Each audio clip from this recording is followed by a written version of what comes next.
Hey everyone, welcome back with another video of Cybrosys. In this video, we are going to talk about how to return and refund the product in Odoo sales module. So simply let's talk about return first. Return is the process of receiving return product from your customer. So we can simply click on the return option while you're creating a sale order. So after delivery of the product and creating invoice, you can simply click on the option. And then we can simply add what are the products in your wizard, and you can return the product from your customer side. And next, let's talk about refund. Yeah, obviously refund is giving money back to the customer after the return process. So it's done by creating a credit note of your original invoice, and it will be called as a negative invoice also. So let's see in Odoo 18 sales module that. So let's see how to process return and refund in Odoo 18 sales module. Without wasting any time, let's directly head over to the sales module. And let's create a scenario first. So imagine that you have a company which deals with electronics, and one of your customer who called as Azure Interiors purchased 2 wireless router from you. And after delivery, they need to return one of the router due to some defect. Okay. And they also request a refund from you. So let's see how we can do that in Odoo 18 sales module. So let's simply create a quotation. So we need to specify a customer who is Azure Interiors. And let's specify the product, which is a wireless router. And there you can see the unit price for one wireless router is $150. And we need to edit the quantity to 2. So once you have done with that, let me edit the payment time as well as. And let's confirm this particular quotation into a sale order.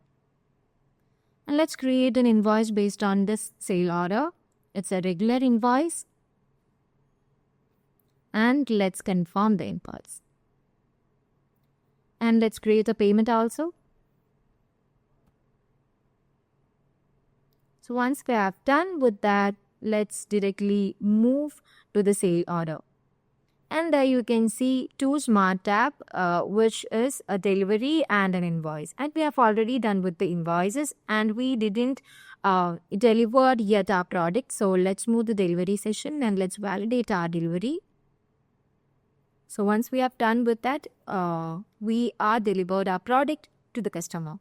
And in our instance, we know that the customer need to return one of the wireless router due to some defect, right? So they request a return, and let's return the product. So for that, let's click on the return option, and there you can see a wizard which appears like this. And there you can see the product, which is a wireless router, and you need to specify the quantity. So they need to return one of the quantity. So let's specify the quantity as 1. Once you have done with that, there you can see some option which is return, return all, return for exchange, and cancel. So if they need to return any specific amount, you can simply click on the return. And if they need to return all of the product, you can simply click on return all. And if the customer needs to return their product and they need the exchange for that particular product, you can simply click on return for exchange as well as the cancel also.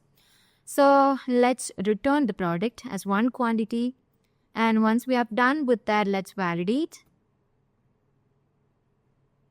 And once we have done with the validation, let's move to the sale order.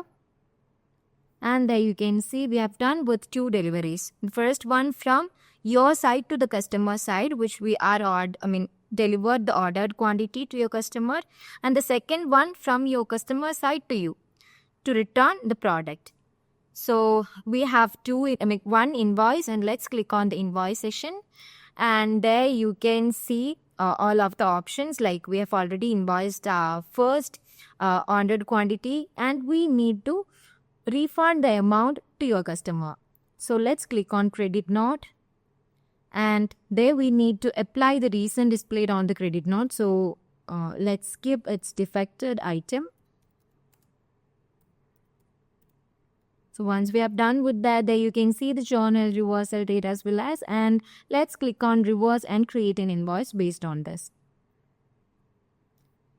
There you can see the product, account, and quantity. So we need to specify the quantity because they only need the refund of 1 quantity. So let's specify the quantity. After that, let's confirm the invoice. So let's pay the amount. After that, let's create the payment. So once you have done with that, we are done with the return and refund to your customer. So let's move back to the sale order. And there you can see we have done with 2 deliveries and we have also done with 3 invoice. So there you can see the 2 deliveries. And let's move back to the sale order. And there you can see 3 invoice. So first one is in paid state, second one is in payment, and lastly one is in reversed.